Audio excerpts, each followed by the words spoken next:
안녕하십니까. 독서하는 마라토너 박종필입니다. 오늘은 장맛비가 폭우 수준으로 쏟아지고 있습니다.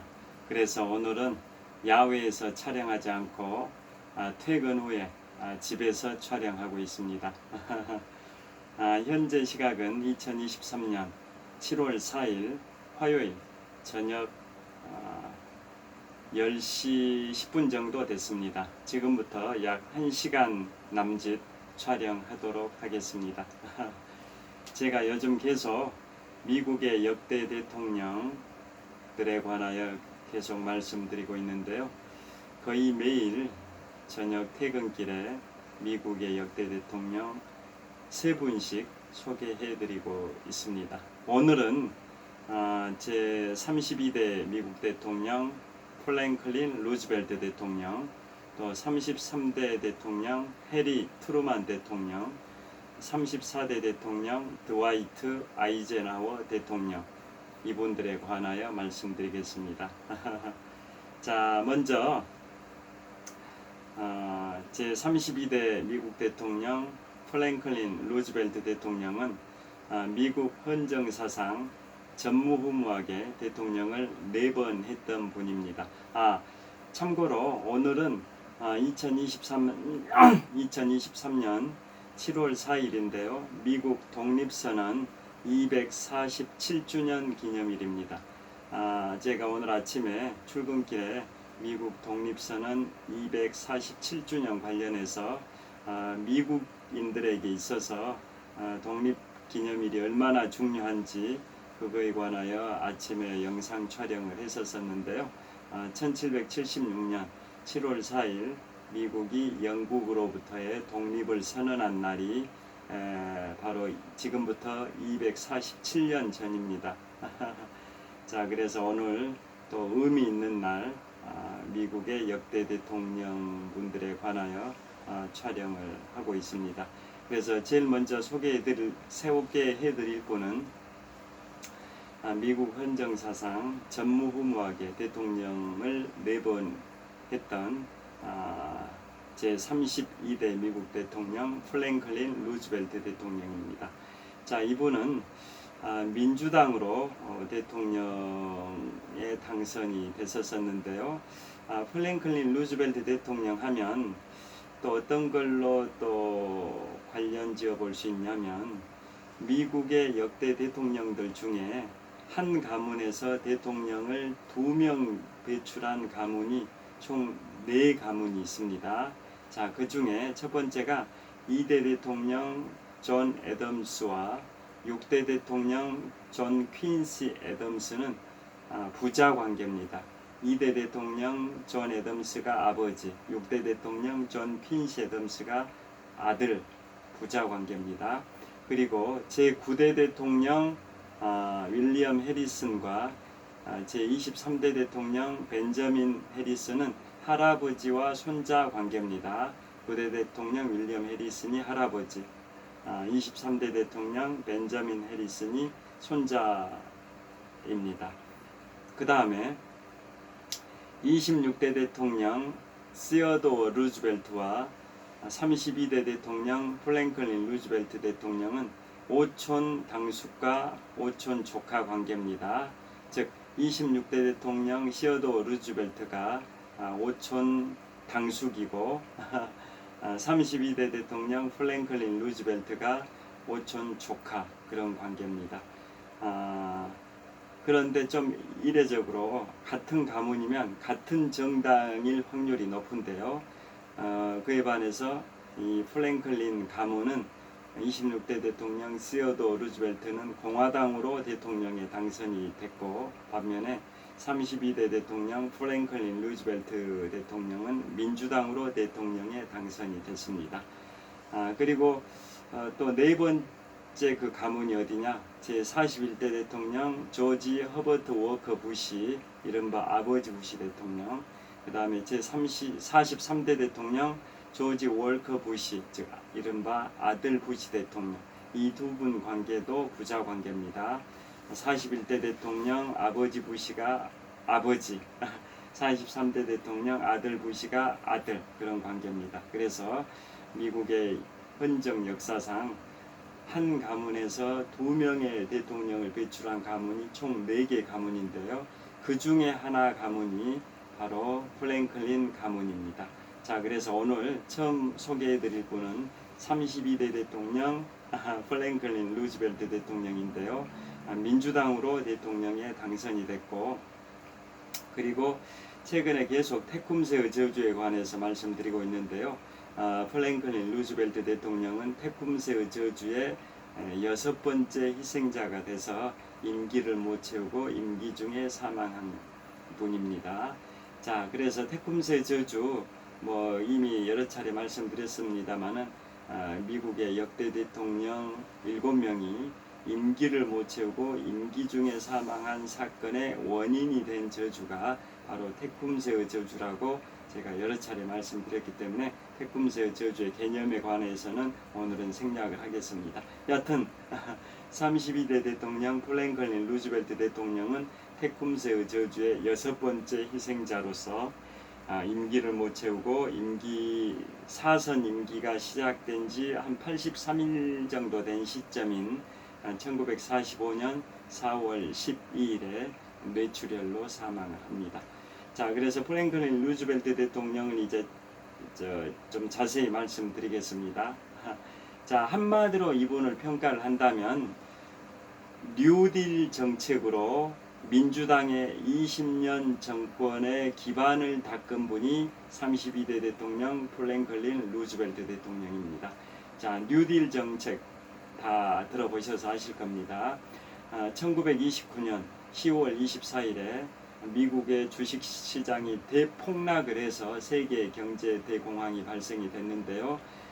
그 이후 1932년에 대통령에 당선되고 33년에 취임했던 제32대 미국 대통령 플랭클린 루즈벨트 대통령은 새로운 처방, 새로운 정책을 시행을 한 거죠. 그래서 뉴딜 정책이라는 게 새로운 딜이라는 게 영어로 거래라는 뜻도 있지만 새로운 처방 또는 새로운 정책이라는 뜻도 있습니다. 그래서 뉴딜은 새로운 정책, 새로운 처방 이런 뜻인데요.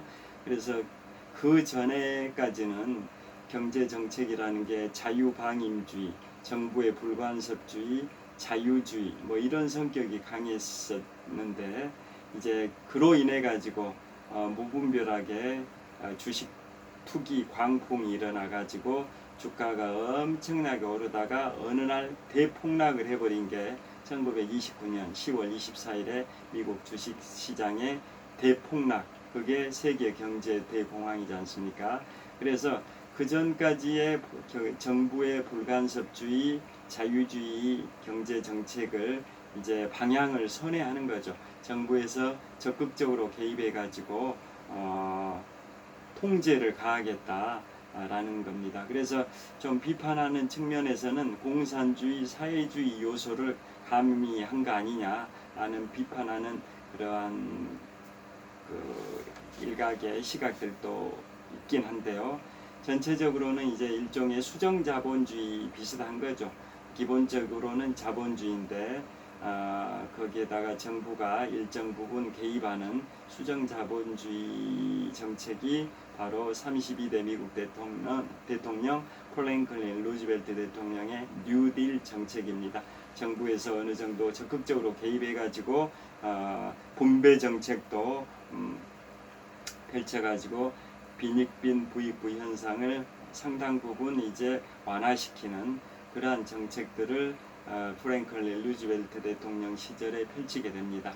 자, 그래서 이분의 이제 그 양력에 관해서 먼저 소개해드리면 이분은 그 뉴욕주의 출신입니다. 뉴욕주의 뉴욕시, 미국의 제1의 도시가 뉴욕이지 않습니까? 세계 경제의 중심이기도 하고요. 그래서 플랭클린 루즈벨트 대통령은 뉴욕시 출신입니다. 하이드 파크 그곳에서 출생했는데요. 원래 이분의 선조분들은 네덜란드 이민계입니다. 자, 미국의 시작이 1620년 영국의 청교도들이 종교 박해를 피해서 메이플라워를 타고 미국 매사추세츠주의 보스턴의 플리머스항에 입항한 게 1620년인데요. 그게 미국의 시작이지 않습니까? 그런데 그로부터 한 20년쯤 지난 1640년대에 루즈벨트 대통령의 선조분들이 네덜란드에서 미국으로 이주를 해왔습니다. 그래서 루즈벨트 그 이름 자체도 루즈벨트는 영어로 표현을 하면 로즈필드입니다. 로즈필드, 즉 장미의 들판이다 이런 뜻인데요. 이걸 네덜란드식으로 표현한 게 루스벨트입니다. 루스벨트.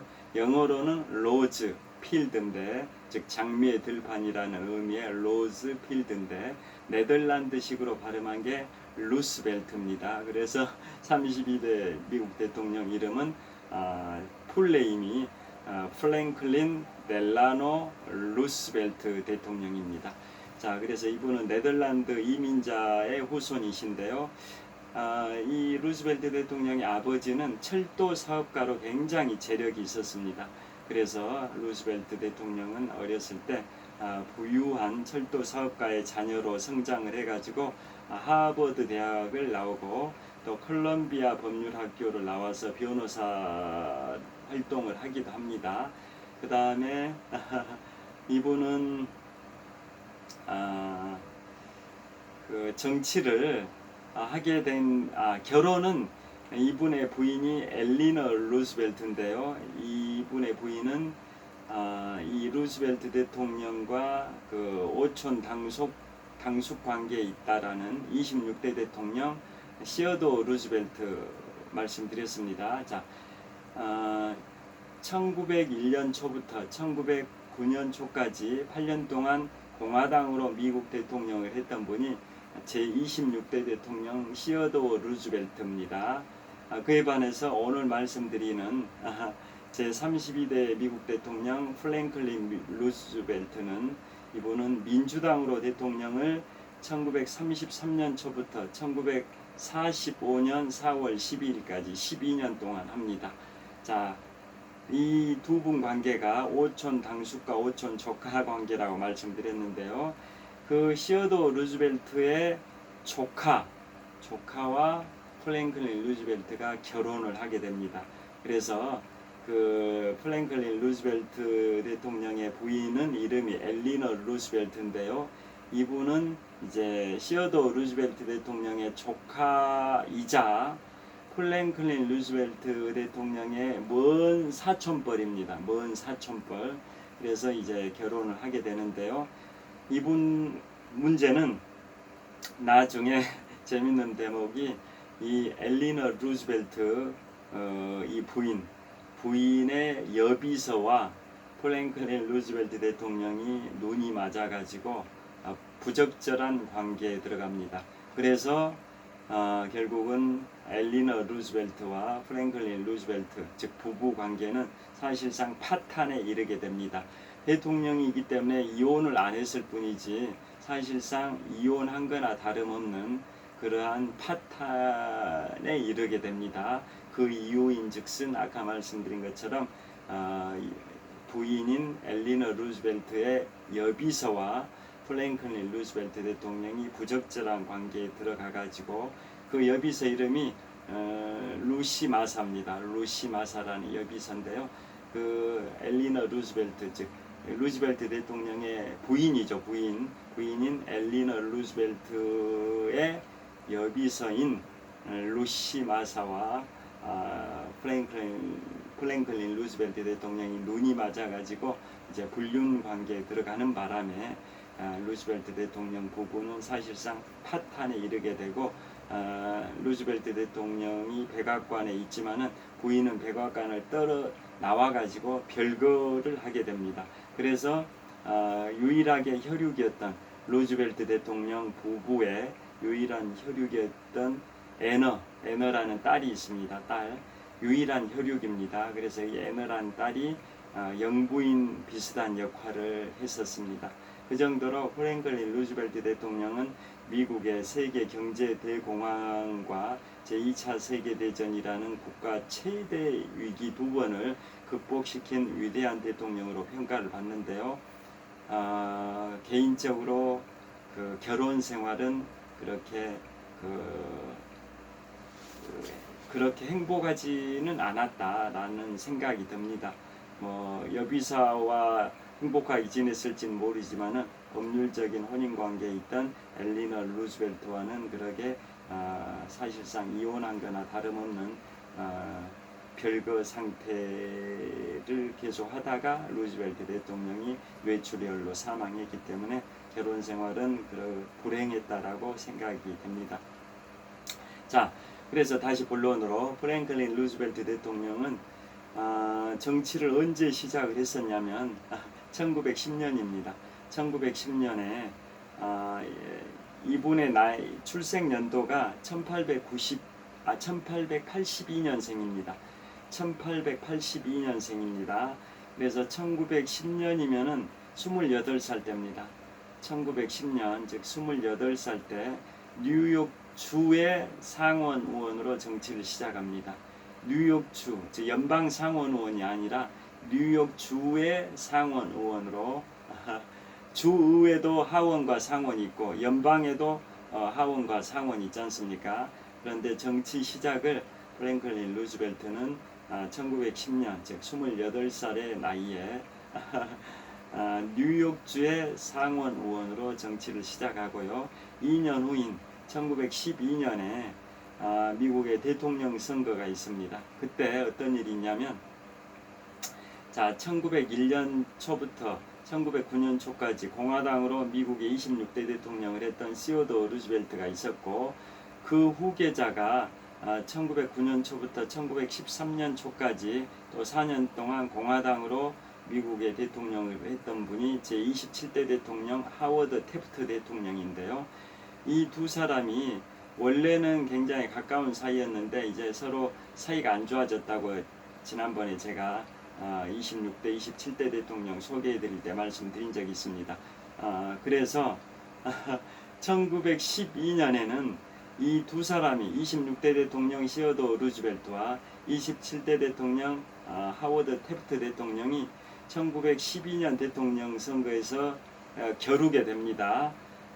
그 1912년 대통령 선거에서 결국은 공화당으로 공천받은 분은 27대 대통령 하워드 태프트인데 전임 대통령이었던 26대 대통령 시어도어 루즈벨트는 공화당 대통령 후보 지명전에서 탈락하니까 분당을 해가지고 진보당을 창당해가지고 진보당으로 출마를 합니다. 그래서 1912년 대통령 선거에서 공화당이 분당 쪼개져 버리다 보니까 표가 분산돼 버렸지 않습니까? 그래서 어부지리로 민주당의 우드로 윌슨 28대 대통령이 당선이 돼버렸다고 지난번에 제가 소개를 해드린 적이 있었습니다. 여하튼 그 1912년 대통령 선거에서 시어도어 루즈벨트는 이제 공화당에서 분당해가지고 진보당으로 창당을 했는데요. 어부지리로 당선됐던 사람이 민주당의 우드로 윌슨 28대 대통령입니다. 그때 1912년에 민주당의 우드로 윌슨이 28대 대통령에 당선될 때 32대 대통령이 되는 프랭클린 루즈벨트가 우드로 윌슨을 굉장히 밀었습니다. 그러니까 시어도어 루즈벨트와 프랭클린 루즈벨트는 오촌 당숙과 오촌 조카지간이 있지만 정당이 다르다고 말씀드렸습니다. 그래서 프랭클린 루즈벨트 대통령은 민주당 소속이다 보니까 민주당의 대통령 후보였던 우드로 윌슨을 밀었습니다. 1912년 대통령 선거에서. 그래서 우드로 윌슨이 당선이 되고 나서 프랭클린 루즈벨트는 그 우드로 윌슨 정부에서 해군성 차관을 지내게 됩니다. 해군성 차관. 그 다음에 그로부터 8년 후인 1920년에는 공화당의 워렌 하딩이 제29대 미국 대통령에 당선이 되는데요. 그때 민주당의 대통령 후보와 부통령 후보가 있었는데 그때 민주당의 부통령 후보로 프랭클린 루즈벨트가 출마를 했었습니다. 1920년 대통령 선거에서. 그런데 프랭클린 루즈벨트는 민주당의 부통령, 대통령이 아니라 부통령 후보로 출마를 했는데 공화당이 이겨버렸기 때문에 공화당의 워렌 하딩이 대통령이 됐고 켈빈 쿨리지가 부통령이 됐었습니다. 자, 그래서 1920년 대통령 선거에서는 이제 프랭클린 루즈벨트가 부통령에 출마했지만 낙선을 한 거죠. 그런데 낙선의 충격도 충격이지만 그보다 더 큰 사건이 발생이 됩니다. 그게 뭐냐? 이듬해인 1921년에 프랭클린 루즈벨트가 여름 별장에 가서 좀 더위를 식히다가 실수로 아주 차가운 물에 빠져버렸습니다. 뭐 풀장 이런 비슷한 데죠. 여름 별장에 가가지고 차가운 물에 실수로 빠져버렸습니다. 그래서 하반신 불수가 돼버립니다. 하반신 불수, 하반신을 못 쓰게 된 겁니다. 평생 휠체어 생활을 해야 되는 그러한 빅 이벤트가 발생이 돼버립니다. 그런데 보통의 경우에는 그것에 좌절하고 낙담하고 시리에 빠져가지고 참 암담한 세월을 보낼 수도 있었을 텐데 이 프랭클린 루즈벨트는 불굴의 투지, 의지력, 강철 같은 의지력을 가지고 재활 훈련을 강도 높게 했습니다. 그래서 점점 좋아졌습니다. 물론 어떤 주위 사람들이 좀 부축도 해줘야 되고 약간 도움이 필요하긴 한데 지팡이를 짚고 움직일 수 있는, 거동할 수 있을 정도로 재활이 됐었습니다. 그만큼 재활훈련에 사활을 걸고 노력을 해가지고 하반신 불수 그 상황에서 지팡이를 짚고 걸을 수 있는 그 정도 상황까지 호전이 됐었습니다. 그래서 그 하반신 불수 사고가 일어난 1921년으로부터 7년이 지난 1928년에 이제 정치계로 다시 컴백을 합니다. 1928년에 정치계 컴백해서 그때 뭐가 되냐? 뉴욕주의 주지사가 됩니다. 그 전에 28살이었던 1910년에는 뉴욕주의 상원의원이 됐다고 말씀드렸는데요. 이번에는 1928년이니까 이분이 나이가 어떻게 되겠습니까? 1882년생이니까 몇 살이죠? 46세 때입니다. 1882년생이고 1928년이면 46세 때입니다. 46세 때. 자, 그래서 이분은 46세 때인 1928년에 뉴욕주의 주지사가 됩니다. 그래서 주지사 업무 수행 능력이 굉장히 탁월했었습니다. 그래서 2년 후인 1930년에 다시 주지사에 재선이 됩니다. 그래서 또 재선 임기도 아주 탁월한 업무 능력을 인정받았습니다. 그래서 드디어 1932년 대통령 선거에서 민주당의 대통령 후보가 됩니다.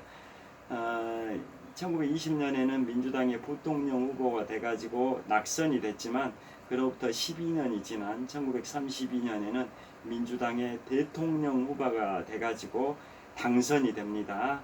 그 당시에 공화당은 제31대 미국 대통령 허버트 후보가 굉장히 정치를 제대로 못했는데도 불구하고 재선에 도전을 했었는데요. 그런 상황에서 결국은 허버트 후보 31대 미국 대통령이 정치를 못하다 보니까 정권이 공화당에서 민주당으로 넘어가는 것은 기정사실화된 그런 상황에서 그 예상처럼 1932년 미국 대통령 선거에서 민주당의 프랭클린 루스벨트가 미국의 32대 대통령에 당선이 됩니다. 그래서 이제 정치를 1932년에 당선이 될 때 나이는 이제 50세죠. 1882년생이니까 1932년에 대통령이 당선될 때는 만 50세 때 처음으로 대통령이 당선이 되고 뉴딜 정책, 그러니까 아까 말씀드린 것처럼 자본주의 요소에다가 정부에서 일정 부분 개입하는 수정 자본주의 요소, 안 좋게 평가하는 사람들은 공산주의 내지는 사회주의 요소가 많이 가미됐다라고 평가하는 세력들도 있긴 하지만은 그 당시에는 그게 최선의 정책이었다, 최선의 처방이었다라는 의미에서 이제 새로운 처방, 새로운 정책, 그래서 뉴딜이라고 합니다. 뉴딜 정책을 펼쳐가지고 일정 부분 성과가 나타납니다. 대통령 임기 4년 중에. 그래서 1936년에는 이제 재선이 됩니다. 그러니까 1929년 10월 24일에 발생됐던 미국 주식시장의 주가 대폭락으로 인해 가지고 세계 경제 대공황이 온 상황에서 루즈벨트 대통령이 1933년에 취임을 하면서 뉴딜 정책을 강도 높게 펼쳐 가지고 이제 시장이 좀 어느 정도 회복이 됐습니다. 그래서 그 업적에 힘입어 가지고 1936년 대통령 선거에서 프랭클린 루즈벨트가 재선에 성공합니다. 그런데 재선 임기가 시작되고 나서는 그 뉴딜 정책이 이제 약발이 떨어집니다. 그게 계속 밑빠진 독에 물 붓기식으로 계속 정부에서 자금을 투하해 가지고 사회간접자본 SOC 투자하고 일자리 창출하고 엄청난 국민 혈세를 투하하는 거죠.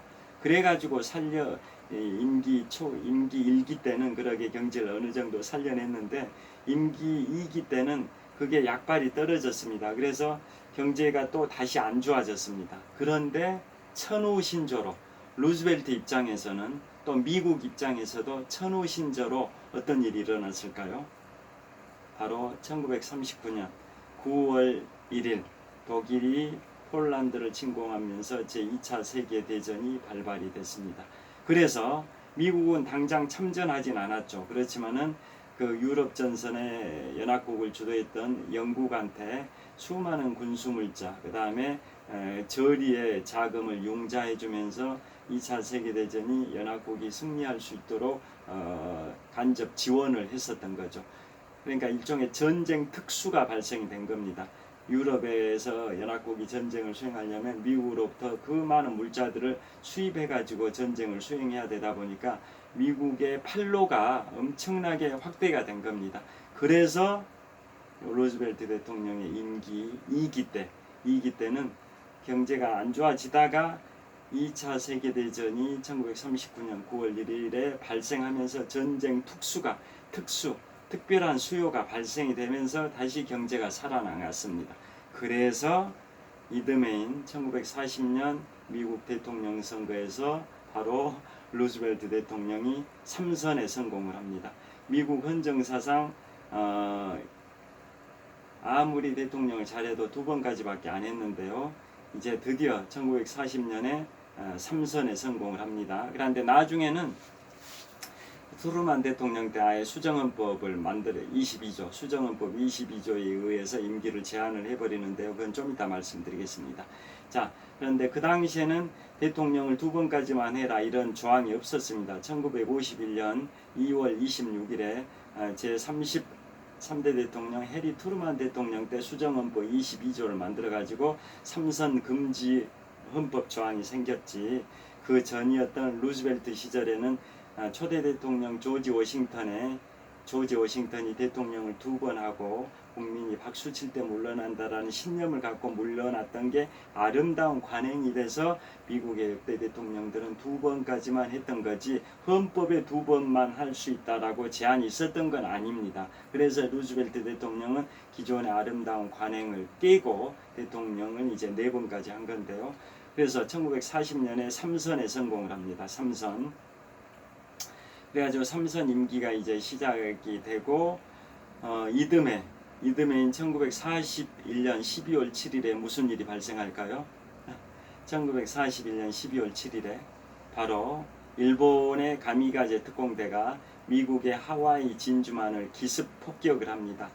자, 그래서 그 전까지는 미국이 제2차 세계대전에 참전을 안 했었습니다. 미국은 중립법이라는 걸 만들어 가지고 1차 세계대전에 참전해 가지고 많은 피해를 봤었기 때문에 다른 나라의 전쟁에 함부로 개입해서는 안 된다 라고 해서 미국은 중립법을 만들었었습니다. 그래서 2차 세계대전에 유럽 전선이 발발이 됐음에도 불구하고 미국은 참전을 하지 않았었던 거죠.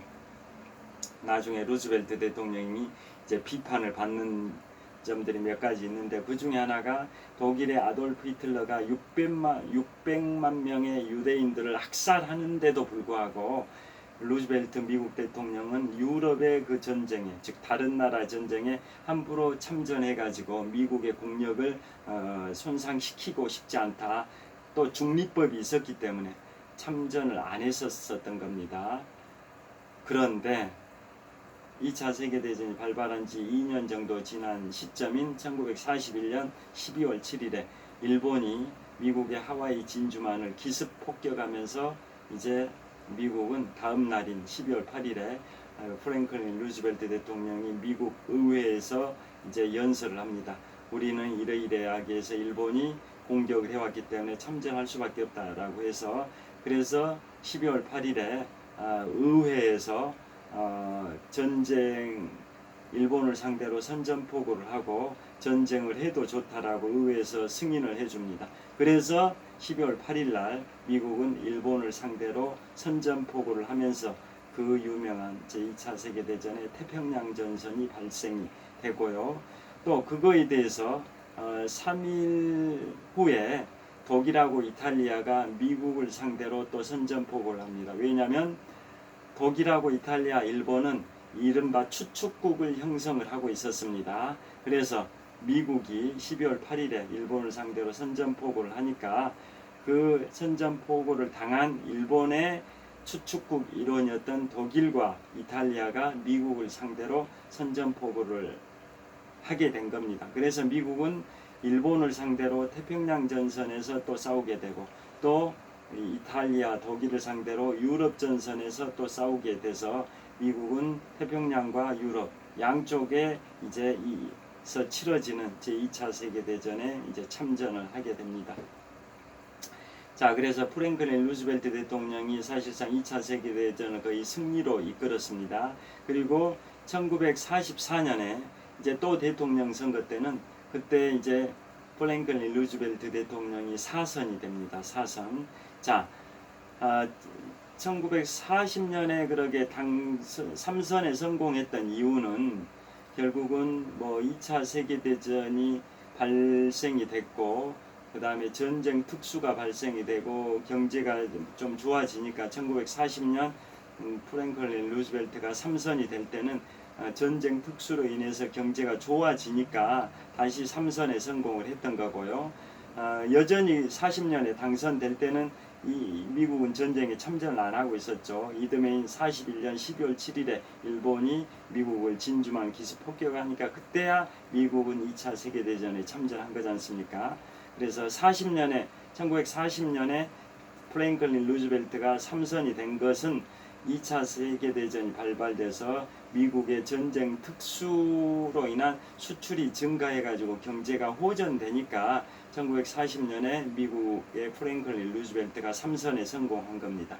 그리고 44년에 4선에 성공한 것은 진주만 기습이 41년에 일어났고 미국이 이제 정식으로 전쟁 2차 세계대전에 참전한 상황이 되다 보니까 전쟁 중에는 장수를 교체하지 않는다 이런 말이 있듯이 전쟁 중에는 대통령을 교체하지 않는다, 뭐 이러한 그 생각들이 국민들 사이에 팽배해가지고 전 프랭클린 루즈벨트가 1944년에 사선에 성공을 합니다. 미국 헌정사상 전무후무하게 대통령을 4번 했던 분인데요. 이듬해인 1945년 1월 20일에 사선 임기가 시작이 되는데, 사선 임기가 시작된 지 83일이 됐던 시점인 1945년 4월 12일에 뇌출혈로 사망을 합니다. 그래서 테쿰스의 저주의 6번째 희생자가 됩니다. 테쿰스의 저주는 제가 여러 차례 말씀드렸기 때문에 오늘은 생략을 하겠습니다. 미국의 역대 대통령 7명이 임기 중에 임기를 못 채우고 임기 중에 사망한 사건이 테쿰스의 저주입니다. 자, 그래서 루즈벨트 대통령이 테쿰스의 저주 6번째 희생자가 돼서 1945년 4월 12일에 뇌출혈로 사망을 했습니다. 자, 그래서 프랭클린 루즈벨트 대통령은 이제 한마디로 말씀드리면 뉴딜 정책으로 민주당의 20년 집권의 기반을 닦았다라는 평가를 받고 있고요. 미국 그 재임 기간 중에 세계 경제 대공황과 제2차 세계대전이라는 국가의 최대 위기를 잘 극복해 가지고 미국을 세계 최강국으로 도약할 수 있는 그러한 기반을 닦은 분으로도 평가가 됩니다. 그리고 또 재밌는 얘기가 있는데요.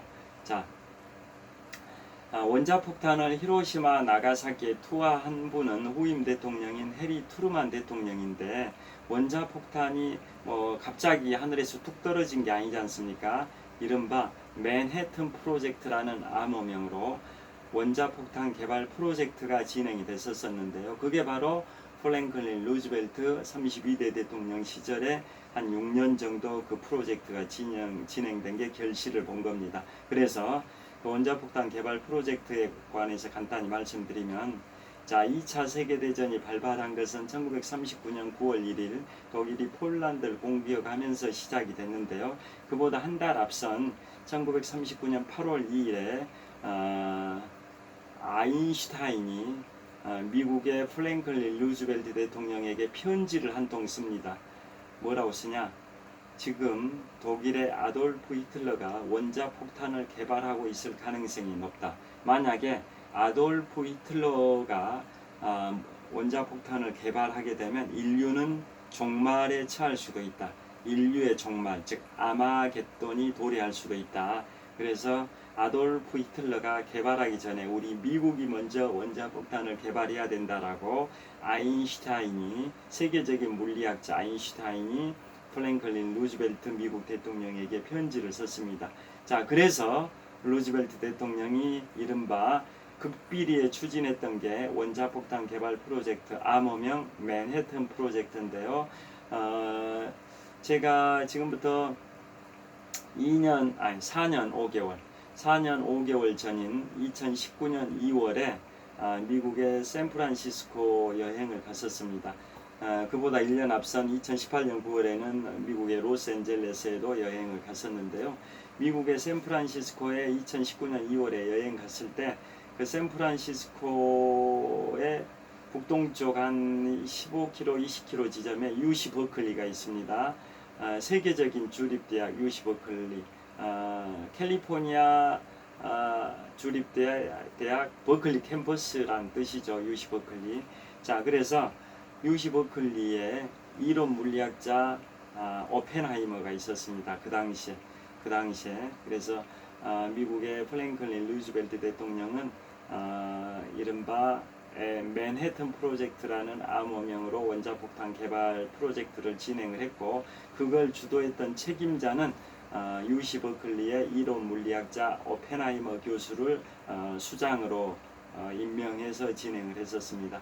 그래서 그게 성공한 게 6년 정도 그게 진행이 돼가지고 루즈벨트 대통령이 1945년 4월 10일에 뇌출혈로 사망하고, 그로부터 석 달 정도 지난 1945년 7월 16일에 미국의 뉴멕시코주에서 인류 최초의 핵실험, 원자폭탄 핵실험에 성공을 합니다. 그게 7월 16일입니다. 그래서 맨해튼 프로젝트라는 원자폭탄 개발 프로젝트는 제32대 미국 대통령 프랭클린 루즈벨트 대통령 시절에 쭉 6년 정도 진행됐었고, 루즈벨트 대통령이 서거하신 다음 석 달쯤 후인 7월 16일에 해리 트루만 대통령 시절에 인류 최초의 핵실험에 성공을 합니다. 그래서 해리 트루만 대통령이 원자폭탄을 이제 사용하게 되는데요. 자, 그래서 오늘은 처음 소개해드린 분이 제32대 미국 대통령 그 프랭클린 루즈벨트 대통령에 관해서 말씀드렸고, 이분은 세계 경제 대공황, 그 다음에 제2차 세계대전이라는 미국에 있어서는 최대의 위기 상황 그 두 번을 슬기롭게 헤쳐나가신 국가의 지도자로 평가를 받고 있고요. 지금부터 24년 전인 1999년에 미국의 공영방송 CS판에서 미국인들 대상으로 역대 대통령 중에 가장 존경하는 대통령을 설문조사를 했습니다. 그래서 랭킹 1위부터 6위가 있는데요. 랭킹 1위는 누구냐? 가장 존경하는 대통령 랭킹 1위 제16대 대통령 에이브러햄 링컨, 랭킹 2위가 초대 대통령 조지 워싱턴, 랭킹 3위가 26대 대통령 시어도 루즈벨트, 랭킹 4위가 32대 대통령 폴랭클린 루즈벨트 대통령이 랭킹 4위다 이 뜻입니다. 랭킹 5위가 3대 대통령 토머스 제퍼슨, 랭킹 6위가 40대 대통령 로널드 레이건입니다. 자, 이처럼 미국의 역대 대통령 중에 인기도 순위가 프랭클린 루즈벨트 대통령이 이제 4위입니다. 4위. 그 정도로 굉장히 높게 평가되고 있는 대통령입니다. 자, 그래서 이분은 이제 미국 헌정사상 전무후무하게 2차 세계대전을 승리로 이끌면서 대통령을 4번이나 했던 그러한 이력을 갖고 있는데요. 사람의 운명이라는 게 그렇습니다. 2차 세계대전 6년을 거의 승리로 이끌어서 거의 9.5분 응선, 10분 응선, 정상, 고지를 눈앞에 둔 2차 세계대전 승리를 목전에 둔 상황에서 1945년 4월 12일에 뇌출혈로 사망을 하고 테쿰스의 저주 6번째 희생자라고 말씀드렸습니다. 그 사망일로부터 불과 18일 후에 독일의 아돌프 히틀러가 권총 자살을 합니다. 그러고 나서 8일 후인 1945년 5월 8일에 독일이 미국, 영국, 프랑스를 상대로 항복하고 다음 날인 5월 9일에 독일이 소련을 상대로 항복을 해서 2차 세계대전 유럽 전선이 종전이 됐었습니다. 그런데 태평양 전선에서는 여전히 일본이 항복을 하지 않고 있죠. 그래서 7월 16일에 인류 최초 핵실험에 성공을 해서 미국이 성공을 해서 7월 26일에 포삼 선언에서 일본한테 최후 통첩을 하죠. 일본은 즉각적으로 항복해라. 즉각적으로 항복하지 않으면 즉각적인 파멸이 있을 뿐이다라고 최후 통첩을 한 게 1945년 7월 26일 포삼 선언이었었습니다. 그 포삼 선언에 참석했던 사람은 중국의 장제스, 미국의 해리 트루만 대통령, 그 다음에 영국의 애틀리 총리입니다. 그 포삼 선언 당일날 영국의 총리가 교체됐습니다. 윈스턴 처칠에서 애틀리 총리로 바뀌었습니다. 영국의 정권이 자유당에서 노동당으로 바뀌어버린 겁니다. 국회의원 청선거가 1945년 7월 26일에 개표가 해외 군인들의 부재자 투표 이런 것이 최종 집계된 게 1945년 7월 26일 포삼 선언 당일날이었었습니다. 그래서 그날 영국의 총리가 보수당의 윈스턴 처칠에서 노동당의 애틀리 총리로 바뀌어버렸습니다. 그래서 포삼 선언은 독일의 그 베를린 외곽의 포삼이라는 도시에서 포삼 선언을 했는데요. 미국의 해리 트루만 대통령, 중국의 장제스, 영국의 애틀리 총리가 서명을 했었죠. 그 당시에 소련의 이오시프 스탈린은 그냥 읍접어 자격으로 거기에 참가를 했었고요. 그래서 포삼 선언에서 뭐라고 일본한테 최후 통첩을 하냐면 일본은 즉각적으로 항복해라. 즉각적으로 항복하지 않으면 즉각적인 파멸이 있을 뿐이다라고 최후 통첩을 합니다. 그러게 강도 높게 최후 통첩을 할 수 있었던 배경에는 그로부터 10일 전에 인류 최초의 핵실험이 성공했기 때문에 핵무기를 미국이 확보했기 때문에 그러게 한 겁니다. 그래서 그 당시에 해리 트루만은 포삼 선언 그 당일날 읍접어 자격으로 참가한 소련의 이오시프 스탈린에게 귀뜸을 했습니다. 우리 미국에서 지금까지 존재하지 않았던 가공할 만한 위력의 그 신무기를 개발했다라고 얘기를 했습니다. 그렇지만 핵폭탄이다, 원자폭탄이다 이런 말을 안 했습니다. 그렇지만 이오시프 스탈린은 이미 알고 있었습니다.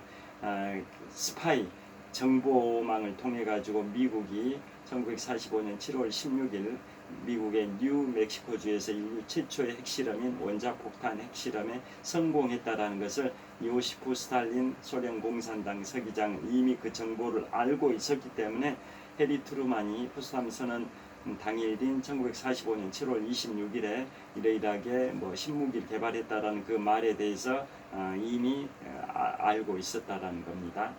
자, 그 포삼 선언에서 일본한테 최후 통첩을 했음에도 불구하고 일본이 항복하지 않으니까 8월 6일 날 히로시마에다가 인류 최초의 우라늄 핵폭탄인 리틀보이를 투하했고, 그래도 항복하지 않으니까 8월 9일에 인류 최초의 플루토늄 핵폭탄인 펜맨을 투하를 했고, 그래서 일본이 6.15인 1945년 8월 15일에 항복을 했고, 그래서 대한민국도 광복이 이루어지고, 그런데 정식으로 일본이 항복 문서에다 서명한 것은 1945년 9월 2일 날 일본의 도쿄 근처 요코하마 항에 정박한 미국의 군함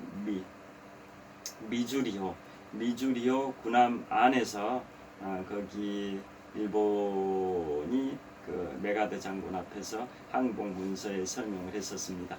그러니까 2차 세계대전이 발생한 건 1939년 9월 1일이고 일본이 거기 항복 문서에 서명한 게 1945년 9월 2일이니까 그래서 2차 세계대전의 태평양 전선까지 다 끝났지 않습니까? 그래서 2차 세계대전의 그 기간이 정확하게 6년 플러스 1일입니다. 1939년 9월 1일부터 1945년 9월 2일까지 2차 세계대전 진행 기간이 무려 6년 플러스 1일입니다.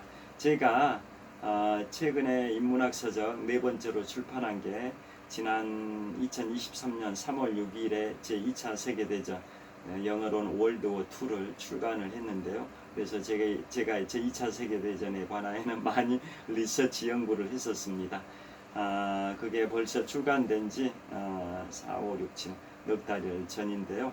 자, 그래서 그러한 이제 루즈벨트 대통령은 2차 세계대전의 승리의 주역이셨는데 독일의 아돌프 히틀러가 권총 자살하기 불과 18일 전인 4월 12일에 뇌출혈로 사망해서 승리의 그 기쁨을 환히 희열을 만끽하지 못하고 서거하셔가지고 너무 안타까운 그런 운명을 맞이하게 됐습니다.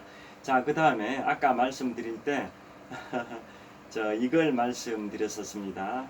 독일의 아돌프 히틀러가 1945년 4월 30일에 권총 자살을 했고 독일이 5월 8일에 미국, 영국, 프랑스를 상대로 항복했고 또 다음 날인 5월 9일에는 독일이 소련을 상대로 항복을 해서 이제 2차 세계대전 승전 기념일이 러시아하고 서방하고 다릅니다. 왜 그러냐? 러시아는 승전 기념일이 5월 9일입니다. 반면에 서방 국가들, 미국, 영국, 프랑스 이런 서방 국가들은 승전 기념일이 하루 앞선 5월 8일입니다. 그 이유가 있습니다. 그 이유 그걸 말씀드리겠습니다. 자, 독일의 아돌프 히틀러가 1945년 4월 30일에 권총 자살을 하니까 그 5월 7일 날 독일이